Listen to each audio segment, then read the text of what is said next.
buenas noches, bienvenidos a Efecto Mundial. En esta noche dedicaremos nuestra atención a los temas del comercio internacional, de la economía internacional, con quizá el mexicano más experimentado que tenemos en nuestro país, que es el doctor Jaime Serra, a quien doy la bienvenida. Muchas gracias, Enrique, encantado. Nos da mucho gusto tener al doctor Serra, con quien analizaremos el rumbo de la economía mundial, cuáles son los grandes retos que enfrenta México en materia comercial, las negociaciones globales que está habiendo a través de la ronda de Doha, o la no ronda de Doha, ya como se le empieza a llamar, el reto, el desafío que impone China y algunos otros temas que impactan directamente la economía de los mexicanos. Vamos entonces primero a nuestro carrusel de noticias de la semana y regresamos con el doctor Serra. Petróleos Mexicanos notificó a la Comisión Nacional del Mercado de Valores de España el aumento de sus acciones en la petrolera española Repsol, por lo que Pemex hoy es propietaria de 9.49% de la empresa española. Pemex ha realizado las compras en 3 fases, dentro de las cuales las acciones fueron de un mínimo de 18.83 euros y un máximo de 20.43 euros. Sin embargo, esta adquisición no le garantiza en el corto plazo mayor valor a la empresa mexicana, debido a que es una inversión especulativa que podría generar dificultades financieras e incluso pérdidas a futuro. México es probablemente el país que tiene una red más completa de tratados de libre comercio a nivel internacional. Obviamente el más famoso, el más aclamado ha sido siempre el Tratado de Libre Comercio con América del Norte, pero México tiene tratados de libre comercio con Israel, con Japón, con varios países de América Latina, con la Unión Europea misma. Tú como padre fundador, permíteme llamarte así, de los TLCs mexicanos, incluyendo el de Chile del 91, el primero que tuvimos en la historia, ¿cuál es tu evaluación a quizá un cuarto de siglo, digamos, de esta experiencia de apertura de México? Me parece que es una pregunta muy interesante porque en efecto amerita hilar fino en lo que son los tratados de libre comercio de México. Primero, hay una gran diferencia entre el Tratado de Libre Comercio de América del Norte con Estados Unidos y Canadá y el resto de los tratados, por razones históricas, por razones geográficas, por razones regionales, etcétera. De manera que para hacer una evaluación de estos tratados me parece que el primer paso es separarlos un poquitín. Yo los separaría primero el TLC con Estados Unidos y Canadá, segundo Europa, tercero Japón y el resto América Latina, por hacer una separación de 4 grandes categorías.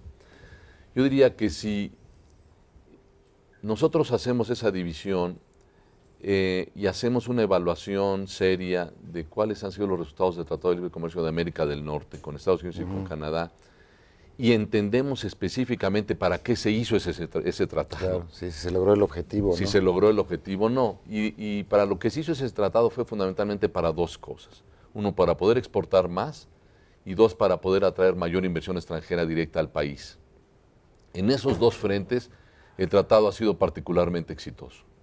Las exportaciones han crecido enormemente, particularmente las no petroleras, y también en el frente de inversión extranjera directa hemos tenido mucho éxito en aumentar los flujos. ¿Tienes alguna cifra en la mano, digamos, de 93 a la fecha, cuánto ha crecido Sí. el comercio intra-norteamericano, digamos? Digamos, las exportaciones mexicanas han venido creciendo año con año de 93 a la fecha a 2 dígitos, mientras que la economía ha crecido alrededor del 2% en ese periodo, de 93 a nuestros días, la economía creció si acaso 2%, y las exportaciones año con año más de 2 dígitos cada año.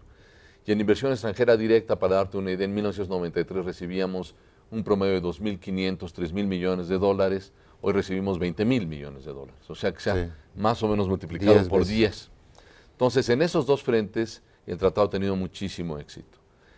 Por lo que se refiere a los otros tratados, me parece que para tanto el de Europa como el de Japón, como los de América Latina, la palabra que se podría utilizar es la subutilización de los tratados. Es decir, no se han utilizado lo suficientemente. Hay distintas razones. Y somos deficitarios, además, en la mayoría, ¿no?, de los, sí, salvo Estados Unidos y Canadá. En el caso de Estados Unidos y Canadá, nosotros pasamos de tener un déficit pequeño a tener un superávit enorme, grande, ahorita de 80.000 o 90.000 millones de dólares. Con el resto seguimos siendo deficitarios, pero la verdad es que se han utilizado muy poco y de hecho no hemos diversificado mucho nuestras exportaciones. Yo creo que hay varias explicaciones, pero hay una explicación técnica que, sin querer aburrir esta noche al auditorio, me parece que ameritaría explicarla, y es que todos estos tratados exigen a través de lo que se llaman las reglas de origen, un cierto contenido regional. Para México es muy natural tener un contenido regional de América del Norte. No lo es tanto tener un contenido regional europeo o japonés. Claro. Y eso ha hecho una diferencia importante porque los productores y exportadores mexicanos sí cumplen con relativa facilidad las reglas de origen del Tratado de Libre Comercio de América del Norte porque pueden cumplir con el contenido regional. No es tan fácil hacerlo con Japón, no es tan fácil hacerlo con Europa. Requeriría otro tipo de asociación con los productores locales y... En primer lugar, una actitud muchísimo más proactiva del productor nacional. Mucho más proactiva y además un aumento del contenido nacional. Porque en la medida en que las exportaciones mexicanas tengan un mayor contenido mexicano, entonces cumple con todas las reglas de origen, cumple con todas ellas. Entonces, si nosotros tuviésemos un componente mayor de contenido nacional, podríamos tener exportaciones mucho más versátiles. Y eso es porque somos más proveedores quizá de grandes multinacionales que productores ahora sí que de productos finales, ¿no es cierto? Bueno, parte se explica por eso, Enrique, pero la otra parte es que nosotros tenemos nuestra historia de cómo se abrió la economía a través de las maquilas en los 60. Sí. Y lo que ocurrió ahí es que se le dio un incentivo a las maquilas para que importaran todos sus insumos y a efecto de exportar. Y eso generó toda una cultura de que la exportación necesariamente estaba asociada con la importación. Sí.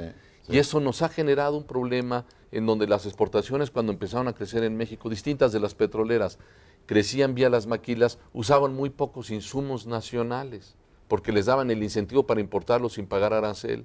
Claro. En cuanto abrimos la economía en su totalidad, esa cultura prevaleció y ha ido desapareciendo muy poco a poco. Entonces nos está costando mucho como economía recuperar la capacidad de proveer a los exportadores mexicanos con insumos nacionales.